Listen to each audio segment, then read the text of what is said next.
नमस्कार, news our के खास कार्यक्रम में आपका स्वागत है। मैं हूं देवेंद्र कुशवाहा। देश में इस समय समान नागरिक संहिता को लेकर बहस छिड़ी है। बार बार उत्तराखंड की बात हो रही है।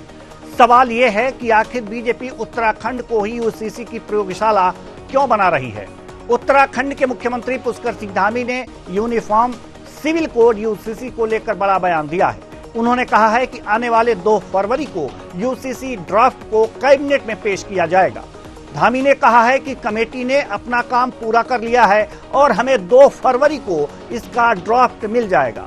उत्तराखंड के सीएम पुष्कर सिंह धामी ने कहा है कि सरकार ने 2022 के विधानसभा चुनाव में राज्य की जनता से वादा करते हुए समान नागरिक संहिता यूसीसी लागू करने का संकल्प लेते हुए यूसीसी कमेटी का गठन किया था। समिति ने अपना काम पूरा कर लिया है और 2 फरवरी को यूसीसी समिति अपनी रिपोर्ट हमें सौंपेगी। 2 फरवरी को रिपोर्ट मिलने के बाद इसे कैबिनेट में लाया जाएगा और इसके बाद राज्य विधानसभा में समान नागरिक संहिता लागू करने पर कार्रवाई की जाएगी। इसे लेकर सियासत गर्म हो गई है, लेकिन यह सियासत क्या गरमाई है, यह सुनवाने से पहले यूसीसी के बारे में हम आपको कुछ जरूरी जानकारी दे देते हैं। पहले तो ये क्या है यूसीसी, ये समझिए इस ग्राफिक्स के माध्यम से। क्या है यूसीसी? यूनिफॉर्म सिविल कोड में देश में सभी धर्मों समुदाय के लिए एक समान एक बराबर कानून बनाने की वकालत की गई है। इस कानून का मतलब है देश में सभी धर्मों समुदाय के लिए एक कानून एक समान होगा। मजहब और धर्म के आधार पर मौजूदा अलग अलग कानून एक तरह से निष्प्रभावी हो जाएंगे। संवैधानिक वैधता है वो क्या है, इस ग्राफिक्स के माध्यम से। क्या है संवैधानिक वैधता? यूनिफॉर्म सिविल कोड संविधान के अनुच्छेद 44 के तहत आती है। इसमें कहा गया है कि पूरे भारत में नागरिकों के लिए एक समान नागरिक संहिता सुनिश्चित करने का प्रयास करेंगे। इसी अनुच्छेद में इस तरह यूनिफॉर्म सिविल कोड को देश में लागू करने की मांग की जा रही है। इसके पीछे जनसंख्या को बिगाड़ने से रोकना और जनसंख्या को नियंत्रित करने की तर्क दी जाती है। अब आइए ये भी जानते हैं कि यूनिफॉर्म सिविल कोड आखिर है क्या, इस ग्राफिक्स के माध्यम से। क्या है यूनिफॉर्म सिविल कोड? विवाह, तलाक, गोद लेने और संपत्ति में सभी के लिए एक नियम। परिवार के सदस्यों के आपसी संबंध और अधिकारों में समानता। जाति, धर्म या परंपरा के आधार पर नियमों में कोई रियायत नहीं। किसी भी धर्म विशेष के लिए अलग से कोई नियम नहीं। तो अब आइए जानते हैं कि यूसीसी लागू हुआ तो क्या होगा, क्योंकि ये तमाम भ्रांतियां हैं कि अगर यूसीसी लागू हुआ तो क्या हो सकता है। आइए इस ग्राफिक्स के माध्यम से।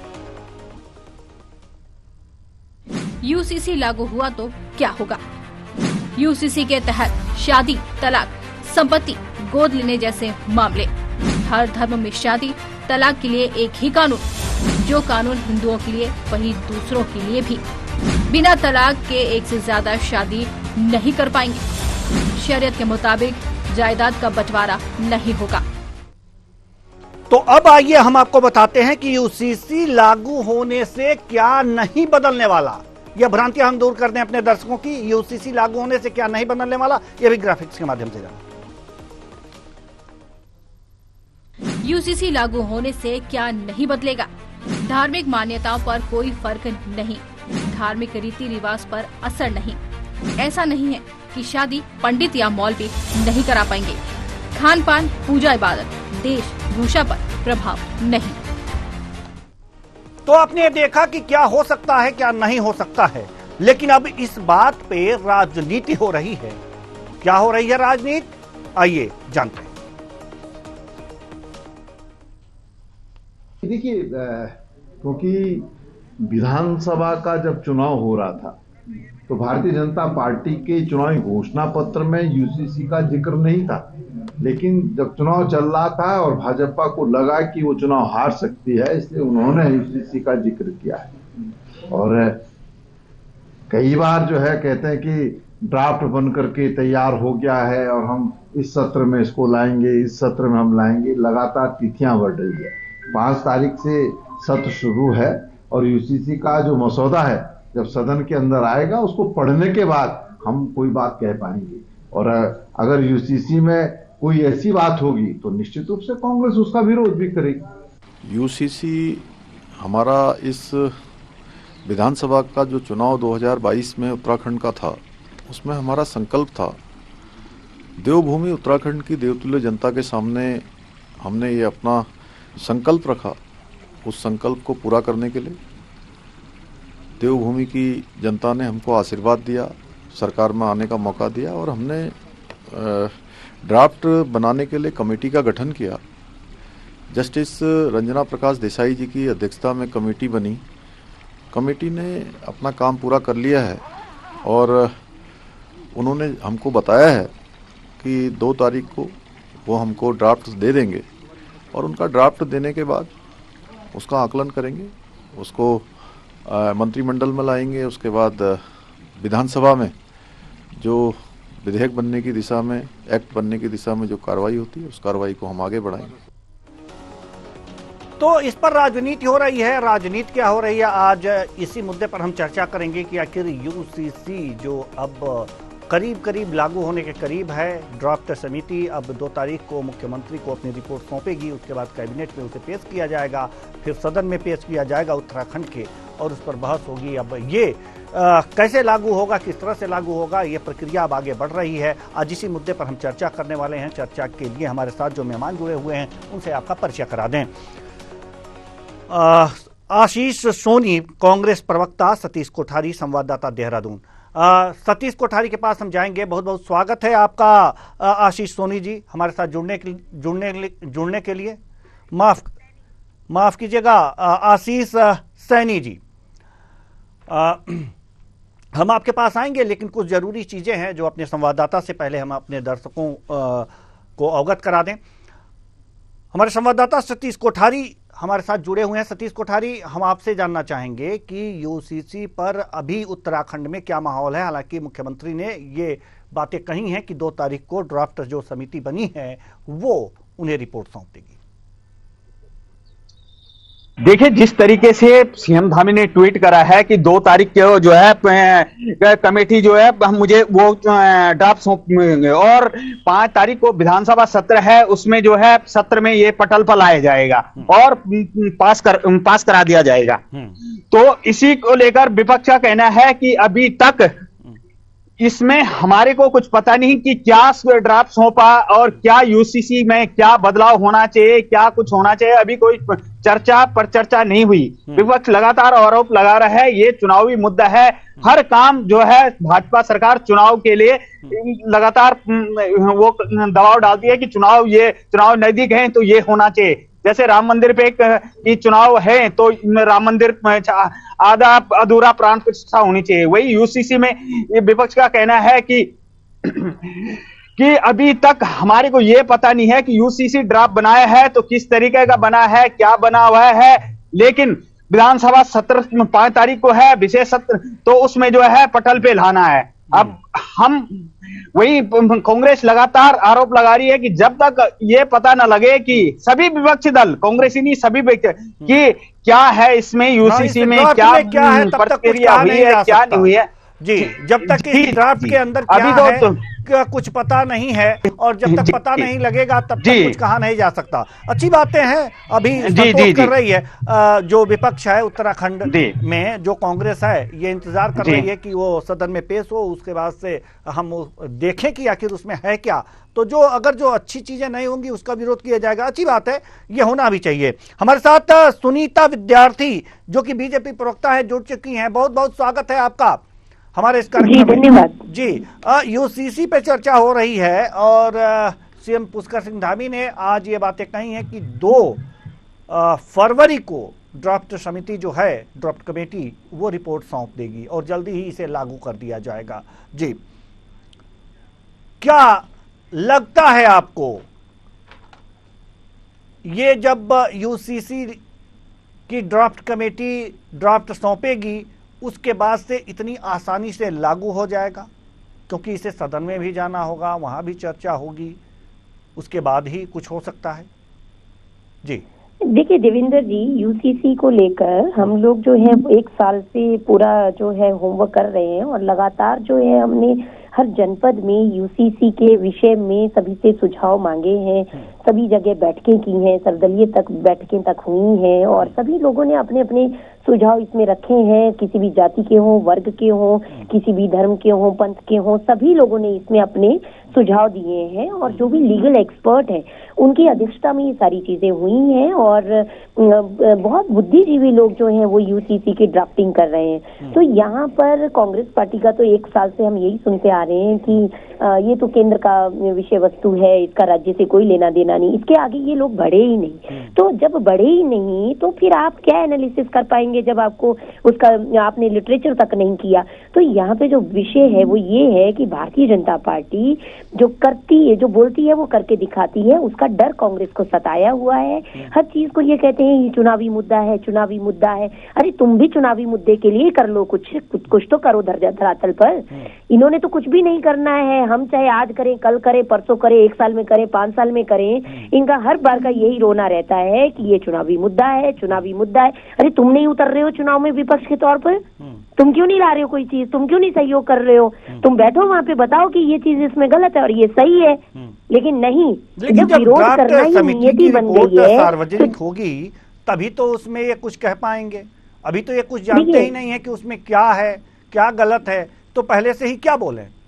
देखिए ऐसा है ना देवेंद्र जी, हम सब लोग बहुत अच्छे से विदित है इन चीजों के कि जब भी कोई विषय आता है उसमें पूरा गूगल में आप देखिए कि पोर्टल में, इनके पोर्टल में, वेबसाइट में सारी तमाम चीजें जो सुझाव हैं वो लिखे गए हैं। क्या संशोधन किए जाने हैं, क्या इसमें होना चाहिए, हमारे राज्य के परिप्रेक्ष्य में कौन से पॉइंट्स रखे गए हैं और किन चीजों की यहाँ पे सबसे ज्यादा जरूरत है, वो सारी चीजें हर तरीके से यहाँ की भौगोलिक परिस्थिति, यहाँ के पंथ, यहाँ के हर विषय को उसमें लिया गया है और हर व्यक्ति का सुझाव है उसमें। मैंने कहा कि प्रत्येक व्यक्ति का, अब कांग्रेस पार्टी ऐसी तो नहीं है कि बिना धर्म, बिना जाति, बिना किसी पंथ के और बिना किसी लोगों के है, भाई वही सभी लोग कांग्रेस पार्टी में भी है, लेकिन विचारधारा का फर्क है। विचारधारा ये है कांग्रेस की कि भाजपा द्वारा किया उठाया गया कोई भी कदम उसका सिर्फ और सिर्फ विरोध करना है, चाहे वो अच्छा हो चाहे वो बुरा हो। लेकिन बुरे की तो बात ही नहीं है, बुरा तो तब पता चले इनको जब ये उसमें झांक के देखें अंदर। ये तो इनका तो पहला एजेंडा ये है कि नेगेटिव ही चलना है, नेगेटिव ही जाना है। अरे negative negative equal two plus भी होता है, कभी इतना भी बढ़ लो फिर आगे। तो यहाँ पे जो चीजें हैं ये सिर्फ विरोध करना मात्र इनका उद्देश्य है।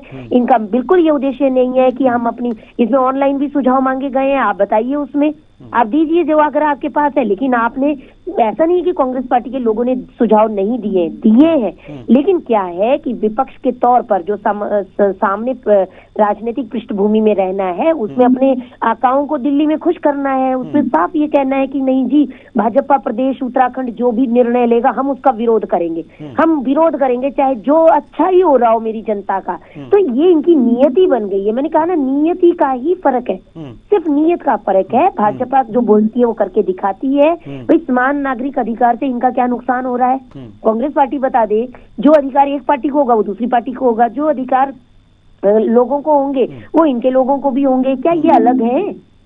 चलिए, उत्तराखंड की जनता नहीं है? ठीक है, ठीक है। आशीष सैनी जी।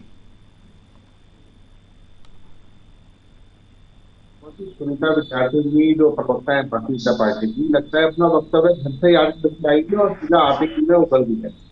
अभी तक तो ना तो ड्राफ्ट आपने सदन के पटल पर रखा, ना ही कोई उसका फॉर्मेट, आप सुझावों को ड्राफ्ट बता रही है। आप लगता है आपको ड्राफ्ट में और उसके संबंध में होने वाले सुझाव का अंतर भी मालूम नहीं है। दूसरी बात, एक लोकपाल विधेयक आपकी सरकार ने बड़े जोर से पारित किया था, कहाँ है वो लोकपाल? भारतीय जनता पार्टी की सारी घोषणाएं पूरी गप साबित होती है। आप बोलते 100 फुट है और आपके 2 फुट है, ये हालत भारतीय जनता पार्टी की हो चुकी है। बताने के लिए आप यहाँ प्रवक्ता के रूप में मौजूद है। मुझे आप बताइए, पिछले जब से त्रिवेंद्र सिंह रावत और पुष्कर सिंह धामी सरकार की जो मुख्यमंत्री आपके हैं, आप एक काम बताइए जो सरकार ने किया हो, एक भी काम, सिवाय यशस्वी, तेजस्वी और मुख्यमंत्रियों के लिए प्रधानमंत्री करते हैं। प्रधानमंत्री दूसरी घोषणा करते हैं, उन्हीं दूसरी को आप यहाँ करते हैं। दूसरी बात, कोई भी कानून लाने के लिए केंद्र सरकार कानून राज्य में लागू करता। समान नागरिक संहिता नहीं आई और आप लोग आगे आगे भागकर कर रहे हैं। आप बताइए ना, लोकपाल कहाँ पर है? उत्तराखंड एक राज्य हिंदुस्तान का पहला ऐसा राज्य है जिसने लोकपाल को राज्य में लागू किया। बताइए उनको कहाँ बैठे हैं? आपने मेट्रो की घोषणा करी तो उत्तराखंड में मेट्रो बनाई जाएगी, बताइए उसके डायरेक्टर कौन से कमरे में बैठते हैं? तो इसलिए बीजेपी के साथ समस्या ये है कि इनके पास घोषणा अपनाने के लिए कुछ है नहीं और विपक्ष को कोसने के लिए जब पानी की भीतर कोसते हैं कभी अपनी सरकार पर की बात कर लीजिए।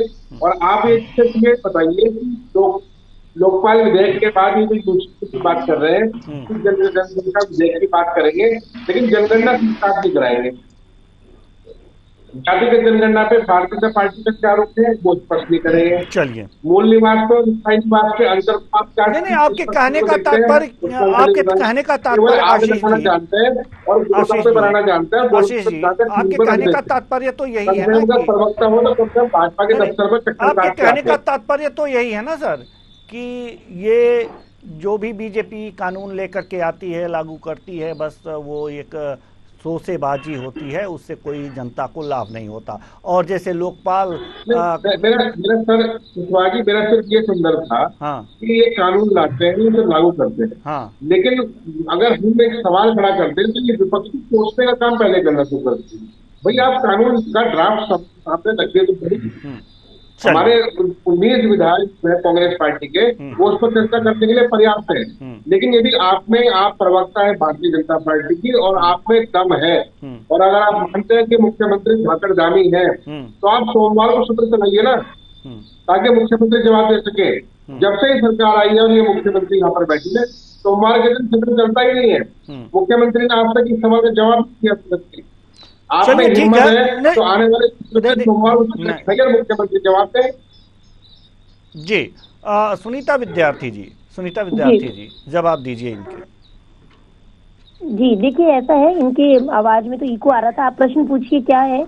सवाल यहाँ पर यह है कि इनका कहना है, हमारे मेहमान का जो आशीष जी हैं, कि बीजेपी लोकपाल लेकर के आई, उसका कुछ खास असर दिख नहीं रहा है।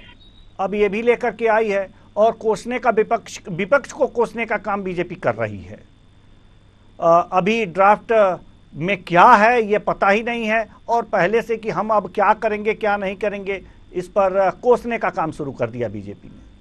जवाब देखिए देवेंद्र जी, ये उल्टा कह रहे हैं। कोसने का काम तो विपक्ष कर रहा है, हम तो काम कर रहे हैं, हमने तो कोसा ही नहीं किसी को। भाई हम तो हमेशा कदम आगे बढ़ाने में विश्वास रखते हैं, ये लोग कदम पीछे धकेलने में विश्वास रखते हैं। क्योंकि आज टॉपिक जिस पर बात हो रही है उस पर इन्होंने एक लाइन नहीं बोली, क्योंकि इनको जानकारी ही नहीं है। ये प्रवक्ताओं पे तो प्रवक्ताओं को कोसने का बहुत अच्छे से पंडिताई कर लेते हैं यहाँ पर, लेकिन इनको ये समझ में नहीं आता कि आप यहाँ पे पार्टी का पक्ष रखने आए हैं, पार्टी का पक्ष रखने आए हैं। और सुन लीजिए मेरी बात, अभी मेरा टर्न है, बीच में मैं नहीं बोलती हूँ, आप ही ना बोले तो ज्यादा अच्छा रहेगा।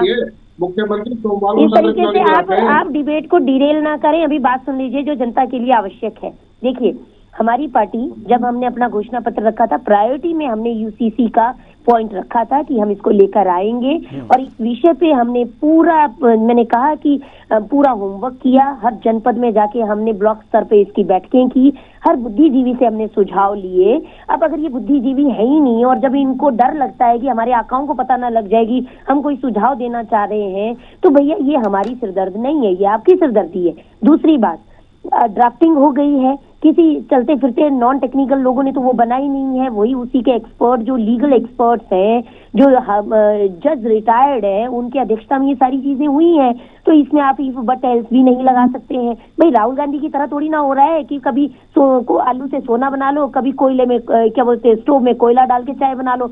एक्चुअल में बनानी तो इनको भी चाय ही है, लेकिन क्या है ये डिप चाय वाले हैं, तो इनके समझ से बाहर है ये सारी चीजें। जो भी भारतीय जनता पार्टी कार्य करती है पूरा एनालिसिस करके करती है और उसके बावजूद हम अपनी ड्राफ्टिंग पेश कर रहे हैं, सत्र में इसको पेश किया जाएगा जैसा कि माननीय मुख्यमंत्री के निर्देश है। अब अगर उसके बाद इनको कहीं इफ बट एल्स इनकी तरफ से अगर कोई लगता है तो भाई आपके सुझाव आमंत्रित हैं, आप निभाइए विपक्ष का रोल। आप पहले ही क्यों आप की बातें करते रहते हैं? आशीष जी जवाब दीजिए। नहीं, मेरा प्रश्न शायद मुझे उनको नहीं मिल पाया। मेरा प्रश्न पहला तो लोकपाल को लेकर था। दूसरा, अरे लोकपाल पर नहीं हो रही ना चर्चा भाई साहब, लोकपाल पर हमने बहुत चर्चाएं कर दी हैं और पॉइंट टू पॉइंट रखवा दीजिए कल लोकपाल की चर्चा, हम पॉइंट टू पॉइंट आपको बता देते हैं भारतीय जनता पार्टी ने कितना इनिशिएटिव लिया और कितना कार्य किया और रोडे किसने लगाए उसमें। कांग्रेस पार्टी ने 2014 में कितने रोडे लगाए उसमें, एक पॉइंट टू पॉइंट हम बता देंगे जनता को और कई बार बता चुके हैं। आपको क्या है कि यूसीसी पे आपको बोलने के लिए कुछ नहीं है, इसलिए कभी लोकपाल पकड़ लो, कभी कोई पकड़ लो, कभी और बाकी जो मुद्दा है जिस दिन का उस मुद्दे को छोड़ दो, बाकी सारे मुद्दे पकड़ लो और डीरेल कर दो मुद्दे को। आप जो भाषण दे रहे हैं यहाँ पर, लंबा लंबा भाषण नहीं दे रहे हैं, आपको भाषण लग रहा है तो सुन लीजिए, भाषण ही समझ लीजिए, पर कुछ तो खोपड़े में डालिए। आप खुद क्लियर नहीं है। चलिए, सतीश कोठारी हमारे संवाददाता हमारे साथ जुड़े हुए हैं। सतीश कोठारी, अब बात लोकपाल तक आ गई है कि लोकपाल जो है लागू हुआ है लेकिन उसका कुछ खास असर नहीं दिख रहा है। उत्तराखंड में क्या स्थिति है लोकपाल की, ये भी जान लेते हैं। हमारे संवाददाता तो हमारे साथ खड़े हैं जी। देखिए, इस पे जब चर्चा हुई थी काफी बहस हुई, लेकिन अभी लोकपाल पे कुछ खास असर देखने को नहीं मिल रहा है। वहीं हम यूसीसी की बात कर रहे हैं तो यूसीसी को लेकर जहां विपक्ष लगातार दबाव डाल रहा है कि यूसीसी हमने मांगा नहीं था और ना प्रदेश की जनता ने मांगा था, हमने मांगा था रोजगार, हमने मांगा था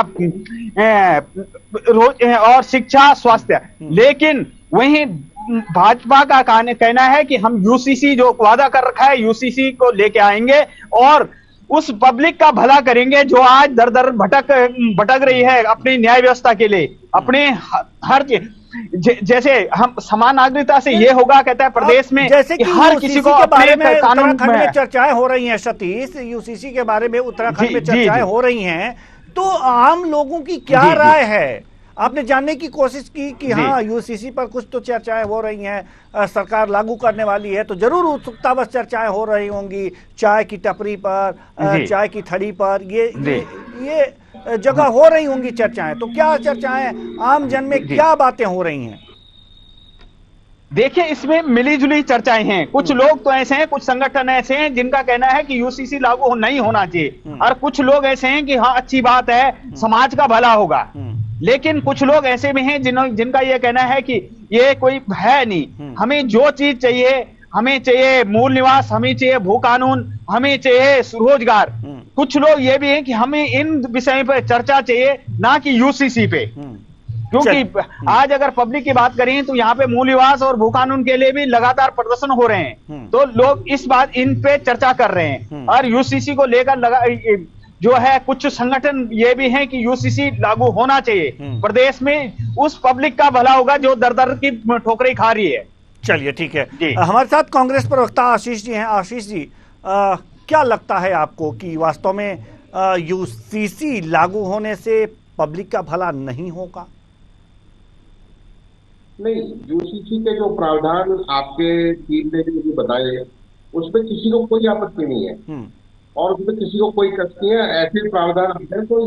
लेकिन हमारा ये कहना है कि इस तरह के कानून लाने की जरूरत क्या है? हिंदुस्तान में हर जगह की शादियां होती है वो सिविल मैरिज एक्ट के अंतर्गत ही सुनी जाती है।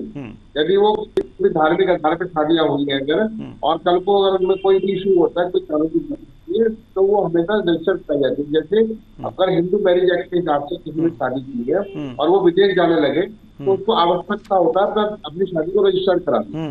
ये कानून आएगा तो उसको ये डिस्ट्रीब्यूशन करना पड़ेगा, वो पहले करनी पड़ेगी। मेरा ये कहना है कि जब एक मुंह से इनके मुख्यमंत्री बोलते हैं कि हम भूमि मूल निवास और स्थायी निवास जैसे शब्द उत्तराखंड की राजनीति में अगर प्रचलित है तो यूसीसी का क्या लॉजिक है? यूसीसी क्या केवल शादियों पर लागू होगा? क्या ये नागरिकों के अधिकारों पर और उनके स्टेटस पर लागू नहीं होगा? दूसरी बात, धारा 371 का जो एक पार्ट हमारे यहाँ लागू है जिसमें हम भूमि जो विधेयक ला रहे हैं, जमीन को सुरक्षित करने के लिए जो कानून ला रहे हैं, उसमें और यूसीसी में क्या जो राज्य में नए आने वाले लोग हैं उनके लिए हो गए नहीं होगा? जब आप संपत्ति पे लागू कर रहे हैं तो इसका बेनिफिट क्या होगा? यानी कि ये चीजें देखने वाली बात होगी। आशीष जी, नहीं आशीष जी, आपके कहने का तात्पर्य है जी आप गोविंदाचार्य जी जो इनके विचारक थे, उन्होंने कहा था कि बीजेपी और आरएसएस दो मुंह की पार्टी है और पुष्कर सिंह धामी इससे बेहतर उदाहरण। चलिए कुल मिलाकर के आपके कहने का तात्पर्य यही है कि जो धार्मिक रीति रिवाज हैं, जैसे कि शादियां आप कह रहे हैं, इस पर भी प्रभाव पड़ सकता है, लेकिन ऐसा तो कहीं दिख नहीं रहा है कि यहाँ पर तो धार्मिक मान्यताओं पर भी कोई फर्क नहीं पड़ेगा। अब टेक्निकल चीजें जो हमारे जो जस्टिस महोदय ने जा करके ये कमेटी है, इसने जो कलेक्ट किया है डाटा और जिसके आधार पर वो बनाया है, अब देखना होगा कि इसमें क्या है। लेकिन जो बातें सामने आ रही हैं उसमें धार्मिक मान्यताओं पर कोई फर्क नहीं पड़ने वाला है, धार्मिक रीति रिवाज पर असर नहीं पड़ने वाला है। ऐसा नहीं है कि शादी पंडित या मौलवी नहीं कराएंगे, वो वैसे ही कराते रहेंगे। खान पान, पूजा पाठ, इबादत, वेशभूषा पर कोई प्रभाव नहीं पड़ने वाला है। फिर दिक्कतें कहाँ से आएंगी अगर ये सारी चीजें इसमें नहीं होती हैं? ये मैं आपकी एक सेकंड मैं सिर्फ ये कह रहा हूँ, जब इसमें कोई परिवर्तन नहीं करने वाला है तो ये कानून है कहाँ? ये सुनीता विद्यार्थी जी बताएंगी ना, ये सुनीता विद्यार्थी जी बताएंगी। केवल ये लोगों को भरमाने के लिए लाया गया है जी। सुनीता विद्यार्थी जी, ये हमारे आशीष जी कह रहे हैं कि जब इस सब पर प्रभाव नहीं पड़ेगा तो ये तब तो लोगों को भरमाने के लिए लाया गया है। देखिए ऐसा है देवेंद्र जी, मैं वही कह रही हूँ, मेरे आशीष भाई को एक बार यूसीसी के बारे विषय में पढ़ लेना चाहिए। वो पढ़े लिखे इंसान है, समझ में जल्दी उनके आ जाएगा। और दूसरी बात ये है, देखिए भ्रमित करने वाली बात है, वो तो कांग्रेस पार्टी का मुख्य एजेंडा रहता है कि किसी भी अच्छे कार्य अगर हो रहे हो तो जनता को गुमराह करें, भ्रमित करें। आप यूसीसी में जाए, गूगल करें, आपको सब चीजें समझ में आ जाएंगी। भाई वहाँ पे जो न्यायपालिका में बीसियों समय जो हमारे वो केसेस वहाँ पे लटके रहते हैं, तमाम जमीनों से रिलेटेड, अपने अधिकारों से रिलेटेड, उन पर इन पे निपटारा होगा। अब आप लोग पक्ष में ही नहीं चाहते कि लोगों का भला हो, लोगों का कल्याण हो, जनता को आसानी से जो ईज ऑफ डूइंग वाले कार्य हैं वो वाले उनकी सुविधाएं मिल पाए, इसलिए इनका विरोध करना यहाँ पे बन रहा है। देखिए ये तो बहस लगातार चलता रहेगा। ये मुझे एक नुकसान बता दें यूसीसी का कि क्या नुकसान है, ये बताएं। चलिए आशीष जी बताइए। कि फायदे हैं तो फायदे हैं, तो फिर फायदेमंद आपको क्यों मिले फायदे, जनता को भी मिले, सबको एक जैसा अधिकार। ये बहस का विषय है, सुनीता विद्यार्थी जी, आशीष जी, ये बहस का विषय है और ड्राफ्ट जैसे ही सार्वजनिक होगा कि उसमें क्या है इस पर फिर बहस करेंगे। लेकिन हाँ, तब तक हम लोग भी धैर्य से इंतजार करें कि आखिर इस ड्राफ्ट में क्या ऐसा अलादीन का चिराग आने वाला है जिससे कि सब कुछ एक समान हो जाएगा। फिलहाल समय नहीं हमारे पास के माध्यम से है जी। मेरा एक निवेदन है कि मुख्यमंत्री जी सोमवार को इसकी चर्चा करें। जी ठीक है, निवेदन है और निवेदन मुख्यमंत्री जी तक पहुंच भी जाएगा। हमारे पास समय की कमी है, इसलिए हम इस चर्चा को और आगे नहीं बढ़ा सकते। बहुत बहुत धन्यवाद दोनों मेहमानों का, आप आए, और हमारे संवाददाता कोठारी जी, आपका भी बहुत बहुत धन्यवाद कि इस चर्चा में भाग लिया। तो कुल मिलाकर यूके में यूसीसी आने वाला है, लागू होने वाला है, यूनिफॉर्म सिविल कोड, ये लागू होने वाला है, यानी सभी के लिए एक नियम, चाहे हिंदू हो, मुस्लिम हो, सिख हो, ईसाई हो। लेकिन सबसे बड़ी बात है कि किसी के रीति रिवाज पर कोई फर्क नहीं पड़ेगा, किसी के धार्मिक मान्यताओं पर कोई फर्क नहीं पड़ेगा, किसी शादी पंडित और मौलवी कराते रहेंगे सेम उसी तरह। ऐसे में सवाल यह उठता है कि आखिर इस ड्राफ्ट कमेटी ने क्या तैयार किया है। उत्सुकता हमें भी है, आपको भी है। अगर कुछ ऐसा तैयार किया कि सारी चीजें समान हो जाए और किसी के निजी जीवन पर, परंपरा पर कोई फर्क ना पड़े, रीति रिवाज पर कोई फर्क ना पड़े, तो वास्तव में इससे बेहतर क्या होगा। तो इंतजार हम भी कर रहे हैं, आप भी कीजिए। जल्द ही जैसे ही कमेटी की रिपोर्ट सामने आएगी उस पर फिर चर्चा करेंगे। फिलहाल इस कार्यक्रम में इतना ही, मुझे दीजिए इजाजत, नमस्कार।